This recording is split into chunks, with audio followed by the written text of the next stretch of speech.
Guys, tapos na po tayo sa ating trabaho at nandito na po pala tayo ngayon sa ating service. Pauwi na po tayo at finish na, tapos na ang 8 oras natin na trabaho. At alam nyo ba guys, may kwento ko lang sa inyo, itong service namin sa gabi, iba po siya, bali 12-seater na van po ito. Pag sa afternoon naman, coaster po talaga siya na mahaba. Nakita nyo naman siguro yun sa mga video ko diyan, sa mga dati kong mga video. At maikwento ko lang po sa inyo, yung driver namin na umuwi ngayon ay medyo may edad na po kasi yun at bigla po siya magpreno. Naka-warning pa lang na yellow bago mag-red, bigla na siyang hihinto. Kaya siyempre ang sumusunod doon sa likod na humahabol talaga sa bago mag-red, ayun, nahagip siya, tinamaan siya, kaya na-aksidente. Kaya siguro pinalitan ito. Dati po kasi tinted yung aming service, ngayon naman ay hindi na. Makikita kami sa loob, kaya pinatay ng driver namin ngayon ang ilaw para hindi kami makita dito sa loob ng aming sasakyan. Yan ang kwento guys. Tayo guys, at punta muna tayo sa market. Wala na akong tinapay doon eh. Bibili muna ako sa Lulu. Ayan pala ang Lulu, Lulu Hypermarket. Alpala. Yan, malapit lang kami dito. At malakas ang hangin.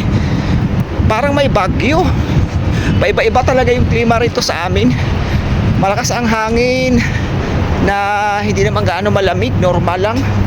Tingnan guys, ang daming mga buti Hala, ayan, hinuhulog dyan ng mga buti. Recycle. Dati nag-recycle din ako pero tinatamad na ako dahil nakakapagod na rin. Punta muna tayo sa Lulu. Ayan, Lulu. Ayan. Ayan sa loob. So, baya. Mga itlog. Kamahal na rin ang itlog ngayon. Tayo sa mga tinapay.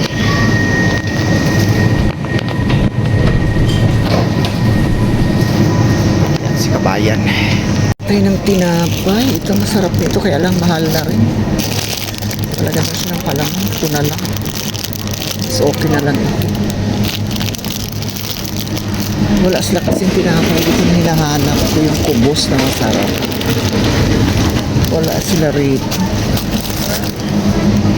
Ayan. Dami. Tingnan natin kung magkano ang presyo nito. $2.95. Tapos yung isa $3.25. So ayan, piliin natin yung ito mura. Ito na lang mura, kunin natin.